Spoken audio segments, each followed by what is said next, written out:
마음이 어떻게 병을 고칠까 라는 주제로 시리즈로 하고 있고요. 오늘의 소주제도 역시 저번 주에 이어서 마음의학이 보여주는 기적들이라는 소주제로 지금 하고 있습니다.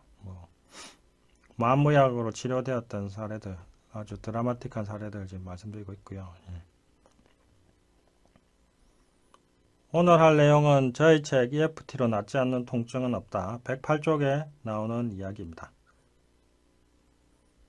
자, 이번 이야기는 치료 사례라고 하기보다는 치료 중단 사례라고 해야 되는데 하여튼 그 경과가 너무 극적이어서 여기에 소개하려고 합니다.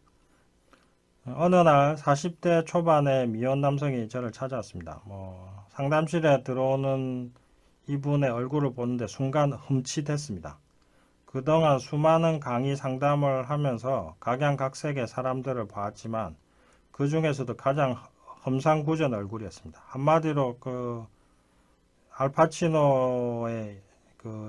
알파치노가 주연한 영화 스카페이스의 주연인 알파치노보다 10배는 더 험상궂은 얼굴이었습니다.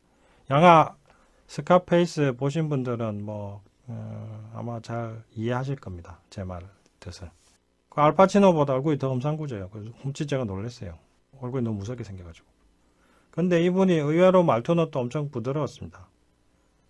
부드러운 말투로 말을 했습니다. 누구든지 걸리기만 하면 칼로 찔러 죽이고 싶을 정도로 분노가 심해서 이러다 충동적으로 범죄를 저지를지도 몰라서 찾아왔어요. 이렇게 얘기를 했습니다. 그래서 그 순간 이분이 마음속에 분노가 많아서 이 얼굴이 이렇게 되었구나 하는 생각이 들었습니다. 그렇게 첫날 이분은 이런 식으로 얘기를 했는데 그러면서 살아온 이야기들을 털어놓기 시작했는데 차마 사실이라고는 도저히 믿을 수 없을 정도로 상식 밖의 이야기였습니다. 이분이 태어난 지 몇 년 되지 않아서 아버지가 죽었고 이분 어머니가 이남 일녀의 자식을 그저 키우기 싫다는 이유로 모두 고아원에 버렸습니다. 그리고 이분은 고아원에서 초등학생 시절을 보내면서 원장과 거기 원생들에게 매일 구타와 학대를 당했고 밥도 제대로 먹지 못했습니다. 한마디로 SBS에서 조금 인기 있게 방영되었던 긴급 출동 SOS24라는 방송이 있었죠. 거기에나 나올 법한 일을 다 경험한 겁니다. 그런데 지독하게도 이것이 다가 아니었습니다. 이분이 초등학교 3, 4학년일 무렵에 어머니가 찾아와서 아무런 이유도 없이 찾아와서 자식들을 다 다시 데려갔고 그때부터 새로운 학대가 시작되었습니다. 평소에 아버지하고 어머니하고 사이가 안 좋았는데 일찍 돌아가셔서 얼굴도 모르는 이분한테 마치 자기가 아버지인 것처럼 막 학대를 했습니다. 죽어라나 죽여버리겠다는 말은 예사였고 차마 다 옮겨 적을 수 없는 욕설을 수시로 그 어린 자식한테 막 퍼부어댔습니다. 그 학대의 정도는 고아원에 비할 바가 아니었습니다. 오히려 고아원에서 학대당한 거는 양반이었다 이렇게 얘기할 수 있습니다. 이분이 받은 학대는 여기에서 그치지 않았습니다. 그의 형이 어머니에게 학대받은 분풀이를 동생인 자신에게 해대는 바람에 이분은 생존하기 위해서 사춘기 때부터 격렬한 운동으로 힘을 키울 수밖에 없었습니다. 이분한테 사춘기 지날 무렵이면 힘으로라도 어머니한테 저항할 수 있었을 텐데 왜 저항을 안 했냐고 물으니까 이분이 얘기했습니다. 워낙 어릴 때부터 고아원에서 학대받다 보니까 그게 당연한 일인 줄 알았어요. 이런 얘기를 했습니다.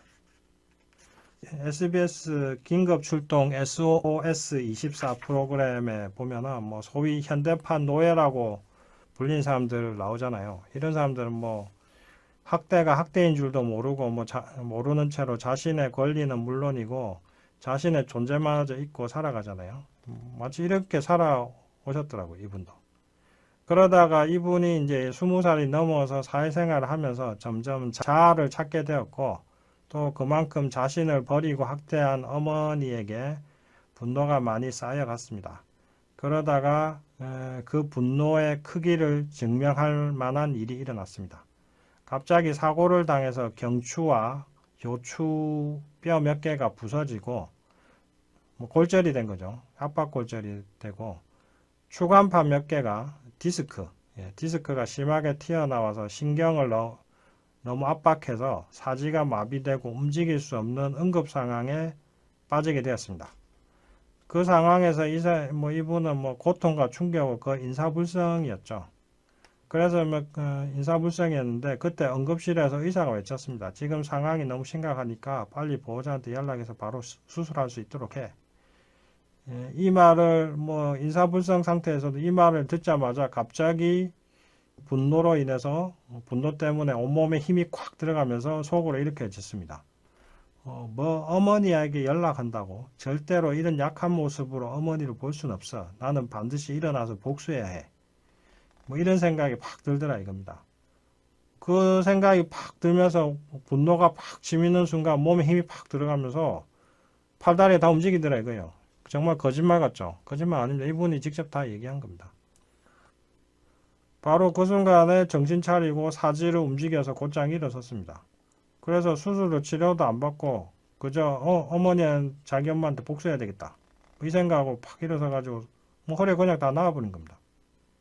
믿기 어렵겠지만 하여튼 이분이 그대로 한 말입니다. 이게 결국은 이 어머니에 대한 분노 때문에 기적적인 치유를 경험한 거죠.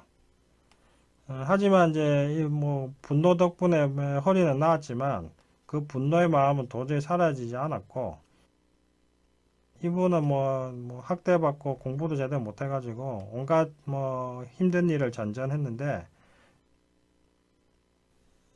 분노가 자꾸 치밀어서 인간관계도 어려웠고 이런 분노 때문에 사람 다치게 할까봐 스스로도 늘 불안해하는 상황이었습니다. 그러다가 몇 년 전부터 이분이 선택한 직업이 뭐냐면 힘들기로 악명 높은 육류운송업이었습니다. 이분 얘기로는 그 정육점이나 이런 데 보면 그 소고기, 돼지고기 들고 나르는 일 있잖아요. 이분이 그런 일 하셨는데 이분이 키가 170 정도밖에 안 돼요. 근데 이 생각해 보십시오. 소, 돼지가 사람보다 무겁잖아요. 그 무거운 걸 들고 다닌다는 거는 그러니까 제일 힘든 일 중에 하나래요. 그분 말로는. 이 일은 너무 힘들고 사고가 잦아가지고 소방관이나 스턴트맨처럼 생명보험이나 상해보험에도 안 들어준대요. 들려고 하면 이 일 한다고 하면 보험회사에서 안 받아준대요. 그리고 이 일 하는 사람들 보면 전직 씨름 선수나 유도 선수 이 정도는 돼야지 겨우 감당할 수 있다. 그렇게 얘기를 하더라고요. 근데 그런 사람들도 몇 년은 못하고 조금 하고 나면은 전부 경추나 요추에 디스크가 생겨서 그만둔다고 얘기를 하더라고요. 그래서 이제 그렇게 힘든 일을 왜 하시냐고 이렇게 물었습니다.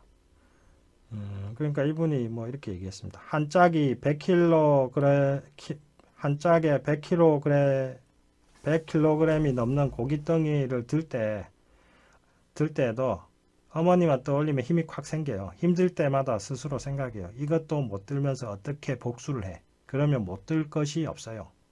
자, 결국 그 어머니에 대한 분노를 이렇게 힘든 일로 이제 사귀며 풀고 있었던 거죠. 덕분에 이쪽 육류운송업에서는 덩치가 작은데도 일을 너무 잘한다고 소문이 엄청 자자하다고 그런 얘기를 이분이 하시더라고요. 자기 자신도 이 일에 대한 자부심도 상당했습니다. 저는 첫날에 이런 대화를 하면서 솔직하게 저는 이분에게 엄청 감동했습니다. 뼈에 사무치는 분노를 가족과 세상에 되돌리지 않고 성실하게 일로 풀고 있다는 자체가 엄청난 인내와 도덕성을 요구하는 일이기 때문이었습니다. 이분은 정말로 성실하게 살았고 어머니나 형에게서 엄청나게 많은 상처를 받았지만 복수하지 않았고 그 복수심을 일을 하면서 풀고 있었고 이런 모습을 보면서 참 정말 성실하고 참 좋은 사람이다 하는 생각이 들어서 참 감동받았습니다. 사실은. 하여튼 뭐 첫날에 저는 EFT로 이렇게 해서 이분의 어머니에 대한 분노를 지워 나갔습니다. 놀랍게도 바로 첫날에 어머니에 대한 분노가 상당 부분 지워졌고 대부분 지워졌고, 아마 이런 뭐 마음이 열린 사람이라서 어머니에 대한 분노도 바로바로 빨리 지워진 것 같았습니다. 이분의 마음도 아주 편안해졌습니다. 대부분의 사람들은 이 정도의 분노라면 몇 달 이상, 몇 달이 아니라 1년, 2년, 3년을 뭐 받아 저한테 치료받는 게 보통인데, 첫날 상담이 끝나갈 무렵에 어머니의 얼굴을 떠올리게 했더니 그렇게 요동치던 마음이 이제 편안하다고 하는 것이었습니다. 상당히 엄청나게 빨리 좋아졌죠. 그리고 이제 한 주가 지나고 두 번째 상담을 하게 됐는데 분위기가 이번에 이상하게 심상치 않았습니다. 이분이 근심 어린 얼굴로 들어왔습니다. 첫 상담을 통해서 분노가 사라지고 나니까 그 전에 사고로 다쳤던 경추와 요추의 통증이 재발했던 겁니다. 이분이 말했습니다. 그렇게 쉽게 들어 올렸던 100kg 고기 덩어리가 이제 무겁고 심지어는 어깨와 목과 허리가 다 아파요. 이런 얘기를 하는 겁니다. 아마도 이제 경추와 요추가 그때 다 나은 것이 아니라 분노가 증상을 억압하고 있었을 뿐이고 무의식의 분노가 사라지니까 이제는 그 증상이 다시 드러나는 것으로 보였습니다. 이렇게 아프니까 이분은 이제는 분노보다는 사고로 망가진 척추 때문에 몸을 못 쓰게 될까봐 아주 두려워하는 상태였습니다. 그래서 이 두려움도 몇 해 상담하면서 마저 EFT 마저 지우면 본래처럼 건강해질 거라고 얘기를 했습니다. 근데 이분이 결국 다음 상담에 오지 않았습니다. 너무나 안타까워서 이대로 살면 너무 힘들 텐데 싶어서 제가 직접 전화하면 부담받을 것 같아서 직원시켜서 다시 전화를 시도했는데 도저히 제 말을 믿지 않고 뭐 나을 거란 생각이 나을 거란 말을 믿지 않는 상태였습니다. 아마도 이제 보니까 이분은 너무 오랫동안 사람들한테 학대를 많이 당하다 보니까 사람의 말을 아무도 믿지 못하는 상태였던 것 같습니다. 그런 상태였는데, 이제 그 상태에서 이제 분노가 사라지고 두려움이 생기니까 거기다가 또 세상과 사람에 대한 의심이 또 커지고, 그러다 보니까 의사인 저마저도 이제 믿지 못하니까 이제 치료를 이제 중단해버린 거죠. 더 나빠질까봐. 뭐 그래서 이제 이분은 결국 그 뒤에 안 오셨는데, 하여튼 뭐 지금도 이분 생각하면 많이 안타까움이 있습니다. 이분 이렇게 힘들게 사셨는데 꾸준히 치료받았더라면 다 나았을 텐데 뭐 이런 생각을 한 번씩 종종 합니다. 하여튼 뭐 이분은 저한테 이렇게 안타까움을 남기고 갔지만 마음의 힘은 이렇게 척추가 다 망가진 사람도 바로 그 자리에서 일으킬 정도로 강력하다는 사실은 확실히 일깨워주는 본보기가 되었고, 마음이 또 얼마나 큰 영향을 주는지 하는 걸 다시 이제 알 수가 있었습니다. 자, 이렇게 해서 3주에 걸쳐서 마음이 어떻게 병을 고칠까, 마음의학이 보여주는 기적들, 뭐 이렇게 3주에 걸쳐서 이제 했는데요. 어떻습니까? 마음이 바뀔 때 몸에서 마음이 바뀌면 몸은 즉각 반응합니다. 이런 식으로. 그래서 이제 제가 이제 애청자 여러분에게 말씀드리고 싶은 것은, 아무리 안 낫는 병이라는 말을 들어도 절대 거기에 굴하지 마시고, 마음이 바뀌면 얼마든지 나을 수 있다 하는 것을 이제 나을 수 있다고 생각하셔도 된다는 걸 제가 말씀드리고 싶은 겁니다. 몸은 어떤 병이든 스스로 고칠 수 있는 힘을 갖고 있습니다. 그래서 저는 이런 얘기를 종종 합니다. 내 몸에는 100명의 최고의 명의가 내 몸속에 있다. 저는 그런 얘기도 종종 합니다. 근데 그 명의가 있는데 그러면 누구는 있고 나는 없고 그런 건 아닙니다. 누구나 자기 몸속에 100명 이상의 명의가 있습니다. 근데 왜 내 병은 안 낫느냐? 예, 그렇게 생각하시겠죠. 그거는 뭐 지금까지 말씀드렸던 대로 그 증상을 일으킨 원인이 마음에 있었고 그 마음을 고쳐야지 이 명의들이 활동을 합니다. 그래서 저는 이런 얘기도 또 합니다. 내 몸속에는 최고의 의사 100명이 있는데 그 의사들이 일을 할 수 있는 조건을 만들어 주어야지 이 의사들이 내 몸에서 치료를 해준다. 근데 그 조건이 뭐냐? 그것은 바로 편안한 마음이다. 뭐 이렇게 얘기를 많이 합니다. 그럼 편안한 마음을 어떻게 만드냐? 편안하지 않게 만드는 것들을 지으면 됩니다. 그게 뭐겠습니까? 다 지금까지 살면서 받았던 마음속의 상처들이 바로 내 마음을 힘들게 하잖아요. 그러니까 문제. 그게 바로 관련된 사건, 감정, 생각들 이것들을 쭉 EFT 하면서 쭉 지우시라 이거죠. 그러다 보면은 얼마든지 어떤 병이든지 좋아질 수 있다 이겁니다. 예. 아픈 것을 절대 당연하게 여기지 마시고 항상 아픈 것은 비정상이고 건강한 것이 정상이다 이런 생각을 가지셔야 됩니다. 예. 자꾸 아픈 게 뭐 아픈 걸 당연하게 여기고 안 낫는다 말을 당연하게 여기면 계속 병이 생기고 예, 계속 아프게 돼 있습니다. 예. 그래서 뭐 지금까지 마음이 어떻게 병을 고칠까라는 주제로 5주 정도 예, 말씀드린 것 같은데 다시 한번 뭐 마음이 어떻게 병을 고칠까 마음의학이라고 말씀드렸죠. 몸과 마음을 합쳐서 마음의학 간단히 정리를 해보면은 예, 뭐 남은 시간 동안 간단하게 한번 다시 정리를 해보겠습니다. 지금까지 이제 제가 말씀드린 사례들을 통해서 예, 결국은 모든 병이라 이제는 생각합니다. 전에는 뭐 80%, 90% 이렇게 얘기했는데 뭐 대부분의 병 이렇게 얘기했는데 요즘은 그냥 모든 병은 마음에서 생긴다. 병이 생기는 원인은 마음에 있다. 이렇게 저는 아예 이제 그렇게 생각합니다. 그렇게 뭐 또 말씀드리고 뭐 사고 나는 거 이런 거 뭐 예를 들면 교통사고 나는 거 이런 거 빼놓고는요 전부 모든 병은 마음에 생긴다 이렇게 생각하시면 됩니다. 그리고 병이 안 낫는다면은 뭔가 고질병이 있고 자꾸 치료해도 안 낫는다면 그것도 100% 마음의 원인이 있습니다. 낫지 않는 병이 있다면 그것은 뭐 마음의 원인이 있고 마음을 고치면 그 병이 낫는다 이렇게 생각하시면 됩니다.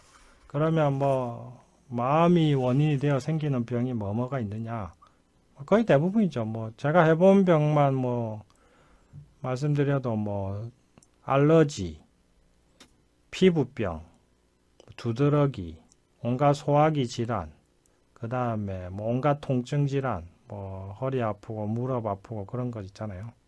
그 다음에 치매, 파킨슨병. 제가 치매, 파킨슨 있는 분도 여러 번 치료했는데 이 보니까 이것도 결국 마음에 생기더라고요. 파킨슨병 같은 게 요즘 옛날엔 노인들만 생겼는데 요즘은 젊은 사람도 많이 생겨요. 파킨슨병 보니까 평생 긴장하면서 살아온 분들이 나중에 파킨슨병 잘 걸리더라고요. 온갖 뇌질환, 뭐 치매, 파킨슨, 뭐 중풍, 이거 그다음에 뭐 손해 위축증 이런 거 제가 쭉 다 해봤는데 결국 그 모든 뇌질환은 결국 그 마음에서 생깁니다. 스트레스를 많이 받으면요, 마음이 괴로우면은 그 스트레스를 계속 받으면 어떻게 되냐면 뇌가 과도하게 지나치게 흥분합니다. 뇌 일부분은 감정을 느끼는 영역, 분노나 두려움 이런 걸 느끼는 영역은 지나치게 흥분하게 되고 그 밖에 그 다른 영역들은 지나치게 그 활동이 저하됩니다. 그러다 보니까 뇌 기능에 불균형이 많이 생겨가지고 그게 지속되면은 뇌 자체가 망가지는 거죠. 그 망가지는 게 바로 뭐 중풍이 될 수도 있고 뭐 치매가 될 수도 있고 파킨슨이 될 수도 있고 그렇습니다. 뭐 뇌질환과 마음과의 관계에 대해서는 뇌와 마음의 관계에 대해서는 이제 붓다 브레인이라는 책이 있습니다. 거기 보면 그 책의 주장을 한마디로 요약하면 이겁니다. 마음이 바뀌면 뇌가 바뀐다. 예. 전에는 마음이 바뀌면 뇌가 바뀐다는 주장을 믿지 않았는데 요즘 이제 신경생리학이 발달하면서 마음과 뇌가 밀접한 관련이 있고 마음이 바뀌면 뇌가 바뀐다는 게 이제 계속 드러나고 밝혀지고 있습니다. 뭐 그 한 예를 얘가 생각나는데요. 저기 영국 런던은 길이 너무 복잡하대요. 그래서 이제 런던의 택시 운전사들의 뇌를 연구를 했는데 기억을 담당하는 해마 부분이 일반 사람들보다 엄청 커져 있더라 이거죠. 그게 왜 커져 있느냐? 런던의 길이 너무 복잡하기 때문에 거기서 운전을 하는 택시 기사들은 그 길을 외워야 되는 게 어떻게 가는지 그 지도, 길을 다 외우고 있어야 되거든요. 그러니까 자꾸 이제 길을 자꾸 외우다 보니까 남들보다 이제 그 기억할 게 많다 보니까 많이 쓰다 보니까 결국에는 뇌가 그렇게 두꺼워진 거죠. 자, 기억을 담당한 해마 쪽이 두꺼워진 거죠. 자, 이런 식입니다. 그래서 이제 뭐 붓다 브레인이란 책에서는 마음이 바뀐 뇌가 바뀐다 이렇게 얘기를 하는데 뭐 뇌만 바뀌는 게 아닙니다. 마음이 바뀌면 뇌도 바뀌고 몸도 바뀝니다.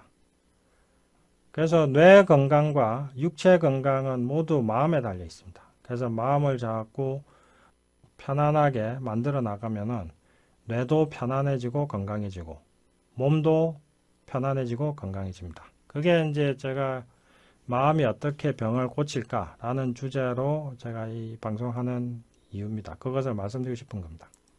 그래서 결국 편안한 마음이 최고의 건강법이다. 저는 이렇게 생각을 합니다. 그 밖에도 이제 제가 이제 많이 연구한 분야가 이제 장수법인데요. 장수법. 100세 이상 장수한 노인들이 어떤 특징을 갖고 있는가를 제가 몇 년 동안 틈틈이 꾸준히 연구를 해왔는데요. 장수 노인의 가장 기본적인 특징이 뭐냐 하면은 스트레스를 극복하는 능력이 아주 탁월하다는 겁니다. 스트레스를 극복하는 능력이 아주 탁월하다. 100% 이런 분들이 되게 낙천적이에요. 100세 장수 노인 중에 우울증 있고 이런 불안증 있는 분 없어요. 결국 그렇게 편안한 마음을 가지다 보니까 그렇게 건강하게 사시는 거죠. 그러니까 이제 뭐 편안한 마음이 최고의 건강법이자 장수법이다 이렇게 생각하시면 됩니다. 결국 그런 것들을 저는 이제 일종의 공식처럼 만들어서 이제 마음의학이라고 공식을 만들어서 이제 책도 쓰고 이렇게 이제 설명을 드리는 겁니다. 결국 내가 살아오면서 마음속에 쌓아두었던 상처받은 기억들이 상처받은 기억들이 자꾸 쌓여가지고 이제 내 몸이 병이 된다. 이게 제가 오늘 말씀드린 거고요. 말씀드리고 싶은 주제고요. 또 한 가지 더 붙인다면은 그 기억들을 EFT로 자꾸 지워주시면은 그만큼 몸이 바로바로 좋아진다 이런 거죠. 예. 하여튼 뭐 편안한 마음이 최고의 건강법이자 장수법이고 그리고 편안한 마음을 만드는데 최고 좋은 방법이 EFT가 아니냐, EFT다. 뭐 저는 오늘 이렇게 말씀드리고 싶습니다. 자, 오늘은 여기까지 하도록 하겠습니다.